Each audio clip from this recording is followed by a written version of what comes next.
এরকম ছোট্ট একটা এতিম বালক, শুধু মা আছে, ওই রকম একটা বালক রসুলের সামনে বসে শুনলেন মা বাবার মুখের দিকে ৭০ বার তাকাইলে কয়টা কবুল হজের সওয়াব লেখা হবে? ৭০টা কবুল হজের সওয়াব লেখা হবে। অন্য কাতারে আসছে বাবা আছে, মা আছে, বাচ্চাটা রসুলের দরবারে শোনার পরে বাড়ি আসছে। ওই বাড়িতে ৩টা খেজুর ছিল, সবচেয়ে বড় খেজুরটা বাচ্চাটার জন্য দেওয়া হলো, তারপরে যে খেজুরটা বাবাকে দেওয়া হলো, তারপরে যে সবচেয়ে ছোট্ট খেজুরটা মা রেখে দিয়েছে।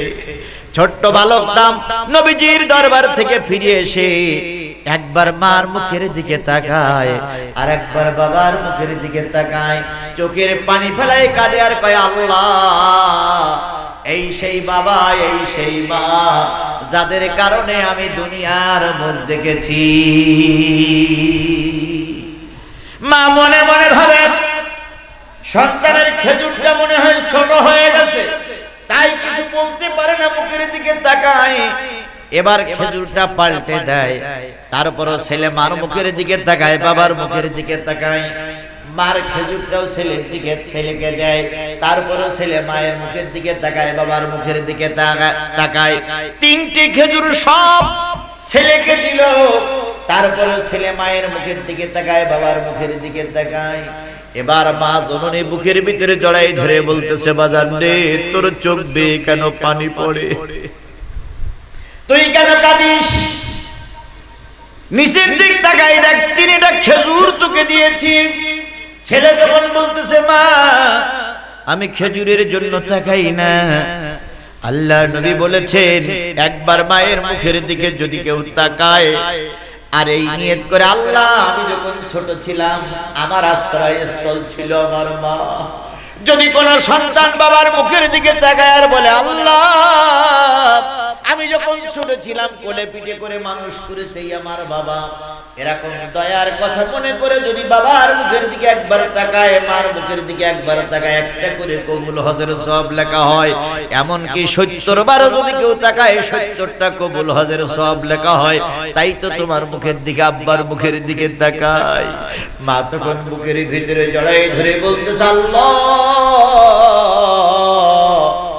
আমি আমার সন্তানের পরে খুশি, তুমি আমার সন্তানের পরে সন্তুষ্ট হয়ে যাও। এরকম দোয়া যদি কারোর মা কারোর বাবা করে, ও আমার বাংলা, ও আমার মুসলমানেরা, জেনে রাখো কপাল খুলে গেছে। কিন্তু এখন মা বাপ দোয়া করে না, বরং মা বাপ কুরুল দিয়ে কোপাই কোপাই মারে। আপনারা শুনেছেন না, গাজীপুর জেলা, কালীগঞ্জ উপজেলা, এই ঈদের ২-৩ দিন আগে এক বাবা তার ২৪ বছরের এক ছেলেরে কোপাই মেরেছে। শুনেছেন আপনারা? কুড়াল দিয়ে। তাহলে কোন বাপ মা কি চায় ছেলেরে মারতে? অনেক জায়গায় শোনা যায় যে ছেলে বাপের মেরিস, মার মেরিস, কিন্তু কোন জায়গায় বাপ মা ছেলের গলায় ছুরি দিয়েছে এরকম প্রমাণ পাওয়া, একটা মাত্র প্রমাণ পাওয়া গেল, বাপ কুড়াল দিয়ে কোপাই ছেলেরে মেরেছে। কেন মেরেছে? ছেলে নেশাগ্রস্ত, প্রতিদিন বাবার এসে মারে, মারে এসে মারে, মারে মারে, আর বুড়ো বসে বসে দেখে, এই মদের টাকা দে, এই মদের টাকা দে, এই মারে মারতে মারতে গহনাগাটি সব বিক্রি করা শেষ। মার আলমারির ভিতরে যতগুলো কাপড় ছিল তাও বিক্রি করা শেষ। শেষ পর্যন্ত যেদিন মেরেছে ওই দিন এসে বলতেছে, বাপের বলতেছে, 2 কাঠা জমি বিক্রি করে আমার মদের টাকা দিবি, নতুবা কাল সকালে উঠতে তোকে 2 জনেরও কোপাবো বলে মারে মোটামুটি আচ্ছা মতন পিটাইছে। বুড়ো ৭০ বছর বয়স, চুপ করে দেখেছে, সম্ভবত নাম তার আব্দুর রশিদ। চুপ করে বসে বসে দেখেছে, দেখার পরে এই মদখোর আস্তে আস্তে করে কিছুক্ষণ পরে যে ঘুমাইছে। বুড়ো চিন্তা করতেছে, আজকে ওরে মেরেই ফেলবো, তাই আমার কপালে যা থাকে। বুড়ো শেষ পর্যন্ত কুরুল নিয়ে যেই না একটু ঘুম পড়েছে, যেই মোটা একই কোপেই মাথা আলাদা। বুড়া মারার পর কুড়ালটা হাতে করে নিয়ে থানায় যেয়ে বলতেছে, স্যার, ওসি সাহেব আমি আমার ছেলেকে কোপাই মেরেছি। বুড়ি যেয়ে বলতেছে আমি আমার স্বামীর নামে মামলা দিচ্ছি, আমার স্বামী আমার ছেলেরে মেরেছে। বুড়ি বাদী, বুড়ো আসামি।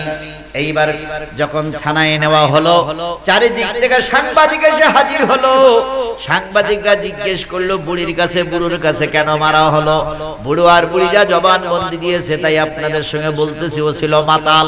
গ্রামবাসী বলল মাতাল, তারপরে প্রতিবেশী বলল মাতাল। আজকের এই মাতাল সন্তানের কারণে বাপ তার সন্তানকে কোপাই মারতেছে। এজন্য আজকে সমাজ দায়ী, এজন্য আজকে রাষ্ট্রপতিরা দায়ী, এজন্য দেশের প্রশাসন দায়ী। কথা বলেন ঠিক না ঠিক? এজন্য সরকার প্রধান দায়ী। কেন দায়ী হবে না? ছেলে মাতাল, দুর্নীতিগ্রস্ত, তাই ছেলেরে বুড়ো মারল। আমাদের দেশের এমপি মন্ত্রীরা মাতাল।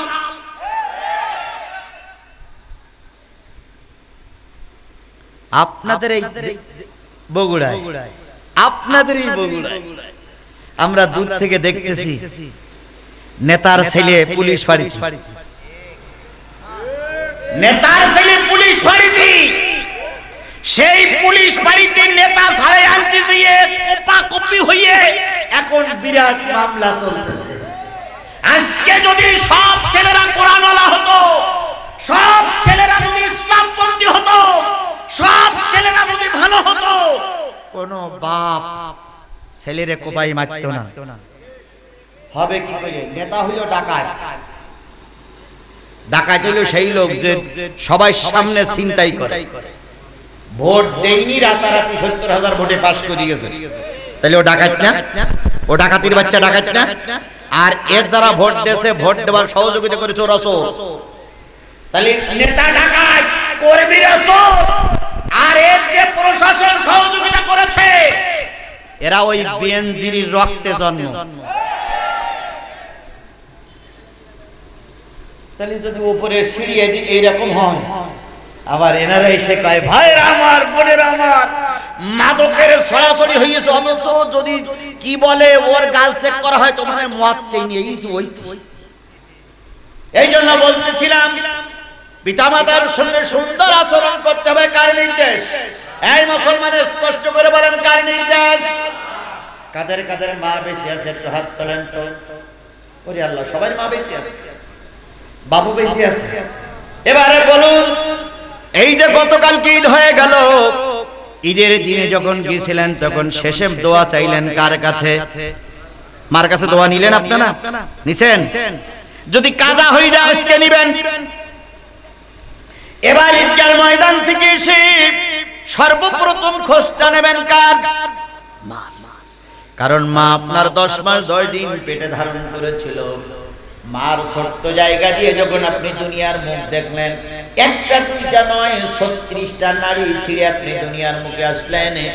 যুদ্ধের ময়দানে যেমন মুজাহিদ শহীদ হয়ে যায় অথবা রক্তাক্ত হয়, একটা মা যখন সন্তান প্রসব করে অনেকগুলো রক্ত তার বাহির হয়ে যায়। এত রক্ত স্রোত বাহির হয়, যারা সন্তান প্রসবের ওখানে থাকে তারাই জানে রক্তক্ষরণ হয়ে যায়। অনেক রক্তক্ষরণের কারণে মা মারা যায়। এত রক্তক্ষরণ হলো, এত ব্যথা সহ্য করলো। এরপরে জন্মের পর মা সর্বপ্রথম যারা পাশে থাকে তাদেরকে বলে, আমার ছেলে হয়েছে না মেয়ে হয়েছে, আমার কাছে দাও। এত কষ্ট করার পর মা যখন ছেলেটারে কোলে নেয়, রক্তের দোলাটা যখন, ওই রক্তের ওই ছোট কাদের দোলাটা যখন কোলে নেয়, দুই গালে দুটো চুমা দেওয়ার পর আল্লাহ নবী বলেছেন, মা সকল প্রসব বেদনা ভুলে যায়। আপনি না খেয়ে আছেন, আজকে একটা জিনিস পরীক্ষা করেন। রাত 12টার পরে বাড়ি যাবেন, যাইয়ে দেখবেন বাড়ি যদি কুকুর থাকে, কুকুরটা ঘুমায় গেছে, স্ত্রী ঘুমায় গেছে, সন্তানগুলো নিজের কামরায় ঘুমায় গেছে। একটা লোকের চোখে ঘুম নাই, তিনি হলেন জনম দুঃখিনী মা। খট করে দরজা খোলার সাথে সাথে কিংবা বাড়ির ভিতরে ঢোকার সাথে সাথেই মা বাইরে থেকে আওয়াজ দেবে, খোকা। কেরে দরজা খুললো, খোকা নাকি? আপনি জিজ্ঞেস করবেন না। স্ত্রী ঘুমায় গেছে, সন্তানগুলো ঘুমায় গেছে, তোমার কি চোখে একটু ঘুম আসে না? মা কি জবাব দিবে বাজান রে? তুই যে আমার কলেজার মানিক সন্তান, তোরে না 10 মাস 10 দিন ধরে পেটে রেখেছিলাম, কোলে পিঠে করে মানুষ করেছি, তুই অসুস্থ গেছিস, প্রতিমধ্যে কোন অ্যাক্সিডেন্ট হয় কিনা, বিপদ আপদ হয় কিনা, তাই তোর পথের দিকে তাকায়ে বসে আছি। তুই বাড়িতে না আসা পর্যন্ত আমার চোখে যে ঘুম আসে না। আমার ভাইরা, ওই মা বাপের হক আদায় করতে গিয়ে যদি কোনো ব্যক্তি নিজের পিঠের চামড়া দিয়ে জুতো তৈরি করে দেওয়া হয়, 2 ফোঁটা দুধের সমপরিমাণ মূল্য আপনি দিতে পারবেন না। এই জন্য যারা হাত তুললেন মা আছে বেঁচে, খবরদার খবরদার মা বাবার সঙ্গে দুর্ব্যবহার করবেন না। কথাটা কে বলেছেন? এই নির্দেশটা কার? জোরে বলেন, নির্দেশ কার? একজন সাহাবী বলেন, ইয়া রাসূলুল্লাহ, আমি যুদ্ধ যেতে চাই। নবীজি বললেন, তোমার ঘরে কে আছে? ইয়া রাসূলুল্লাহ, আমার একজন বুড়ি মা আছে। নবীজি বললেন, না না না, তোমার বুড়ি মায়ের খেদমত করার মতন কেউ আছে কি না? কয় নবী বললেন, তুমি তোমার বুড়ো মায়ের খেদমত করো, হজের জন্য আরো লোক আছে, তারা জিহাদের জন্য আরো লোক আছে, তারা যাবে, তুমি তোমার মায়ের হক আদায় করো। এই জন্য যাদের মা বেঁচে আছে মনে করে নিও, তাদের সামনে জীবন্ত জান্নাত। পীরের পায়ে চুমো দেয় আর মার পরনে কাপড় নাই, কি ঈদের নামাজের পর পরে রুই মাছ আর খাসি ছাগলের দড়ি ধরিয়ে পীরের দরবারে নিয়ে যায়, আরে দিক মা ঈদের দিন একটু কাপড় কিনতে পারি না। আল্লাহর কসম, পৃথিবীর সবচেয়ে বড় পীর হলো মা, আর তারপরে হলো বাবা। এই মা বাপ যাদের বেঁচে আছে, জীবন্ত জান্নাত এবং বড় পীর ঘরের ভিতরে আছে। এইজন্য 2 নম্বর সত্য হচ্ছে পিতা মাতার হক আদায় করে চলবো তো ইনশাআল্লাহ, চলবো তো ইনশাআল্লাহ। যদি না চলেন আপনিও বুড়ো বুড়ি হয়ে যাবেন। আপনি বাপের খাদ্যেছেন না, আর আপনি বুড়ো হবার আগে গলা ধাক্কা দিয়ে বাড়িতে বের করে দিবে আপনার ছেলে। 2 নম্বর পয়েন্ট শেষ। 3 নম্বর, ওয়ালা তাকতুলু আওলাদুকুম মিন ইমলাক, রিজিক দিতে পারবা না এই ভয়ে সন্তান হত্যা করো না। কয়টা উপদেশের কথা বলবো, তার ভিতরে কয় নম্বর? 3 নম্বর, রিজিক দিতে পারবা না এই জন্য সন্তান হত্যা করো না। এবার বলুন তো, সন্তান হত্যা করা লোক আমার সমাজে আছে না নাই? কিভাবে হত্যা করেন? কিভাবে হত্যা করেন আপনারা? ছুরি দিয়ে, ছুরি দিয়ে কি করে? পরিবার পরিকল্পনা। কি করি দেখেন, প্রত্যেকটা জায়গায় এখন লেখা আছে 2টি সন্তানের বেশি নয়, একটা হইলে এটা কি কল্পনা? আচ্ছা, এটা হারাম না হালাল? না, পরিবার পরিকল্পনা হারাম নয়। এবার যদি বলেন হুজুর এতক্ষণ কি বলেন আর এখন কি বলতেছেন, এবার আসুন তো, পরিবার মানে হলো সংসার, কথা বলেন ঠিক না ঠিক? আর কল্পনা মানে হলো সিস্টেম, সিস্টেম বা কল্পনা। পরিবারের নিয়ে একটা সিস্টেম বা কল্পনা তৈরি করার নাম হলো পরিবার পরিকল্পনা। আপনি বিয়ে করার রাত্রি পরিবার পরিকল্পনা করবেন। যারা বিয়ে করুনি তাদের শিখাই দিলাম, আর যারা বিয়ে করেছেন এখনো যুবক আছেন যুবতী আছেন তাদের শিখাই দিচ্ছি। বিয়ের রাত্রিতেই 2 জন পরিবার পরিকল্পনা করার জন্য পরিবারে নিয়ে বসবেন, কল্পনা করবেন, স্বামী স্ত্রী 2 জন যুক্তি পরামর্শ করবেন।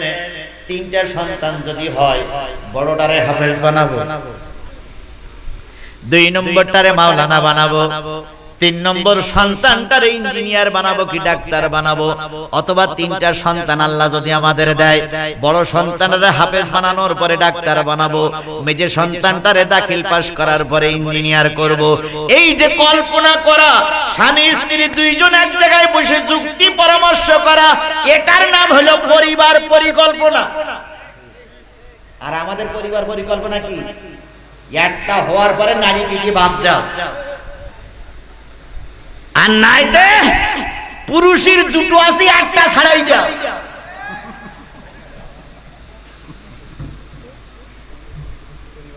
এর নাম কি? আর এখন আর পরিবার পরিকল্পনা, এখন আর দেখেন এদিকেও কাটে না ওদিকেও কাটে না, যে পিছনে পিছনে ওই যে মেন জায়গায় যে শিরা যায়, ওই শিরাটা কেটে এদিকে একটা সেলাই দেয়, ওদিকে একটা সেলাই দেয়। সেলাই দেওয়ার পরে সব চলবে, কিন্তু ওতে যে রক্ত মাংস বাইরে হবে, ওতে আপা হওয়া যাবে। এইটার নাম পরিবার পরিকল্পনা নয়। আল্লাহ রাসূলের কাছে একজন সাহাবী এসে বলেন, ইয়া রাসূলুল্লাহ, সন্তান ঘন ঘন আসতেছে, কি করব? নবী বলেন, আজল পদ্ধতি ব্যবহার করা। আজল কি? কয়, ইয়া রাসূলুল্লাহ, আজল কি? নবী বললেন, স্বামী স্ত্রী মেলামেশা করতেছো, কিছু পদ্ধতি বলে দিলেন। এখানে বাচ্চারা রয়েছে, মুরব্বীরা রয়েছে, সব কথা এখানে বলা যাবে না, ইমাম সাহেবের কাছে শুনে নেবেন আজল পদ্ধতি কি। আজল পদ্ধতিটা হলো, বোতলের ভিতরে পানি ঢুকবে, এই বোতলের ভিতরে পানি না দিয়ে পানিটা বোতলের বাইরে দিয়ে দাও। তাহলে বোতলের ভিতরে যদি পানি না ঢোকে, তাহলে ওর ভিতরে কোনো দূষণীয় কিছু ঢুকবে না। পানিটা বাইরে বাইরে করে দেবার নাম আজল। এই আজল পদ্ধতি বাহির ব্যবহার করো, তবে সর্বক্ষণ নয়। সন্তান যখন একটু বড় হয়ে যাবে, সন্তান যখন একটু বড় হয়ে যাবে, আবার জায়গায় চলে এসে আর একটা সন্তান নাও, আর পরিকল্পনা করে ওটার আলেম বানাবো, এটারে হাফেজ বানাবো, এটারে কারি বানাবো, এটারে ইঞ্জিনিয়ার বানাবো, এটারে ডাক্তার বানাবো। এর নাম কি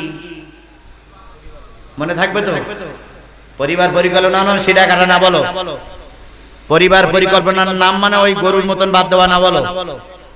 পরিবার পরিকল্পনা হলো কল্পনা মাফিক সংসার পরিচালনা করার নাম কি?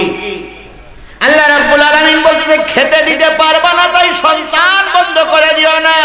নাহানু নারযুকুকুম আইয়াহুম, আমি তোমাদের রিজিক দেই, আর ভবিষ্যতে যারা আসতেছে ওদেরও রিজিক কে দেয়? এই মুসলমান কথা বলেন, কে দেয়?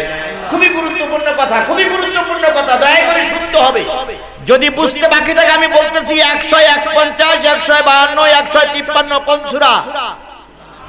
আপনি বাড়ি যেয়ে দেখে নেবেন। সরল সরল সরল কোরআনের সরল অর্থগুলো আপনি দেখে নেবেন, বুঝিয়ে আসবে। নাহানু নারযুকুকুম আইয়াহুম, তোমাদের রিজিক আমি আল্লাহ দেই, তাদের রিজিক আমি আল্লাহ দেই। এই জন্য সন্তান হত্যা করো না, কারণ সন্তান হত্যা করা আল্লাহর কাছে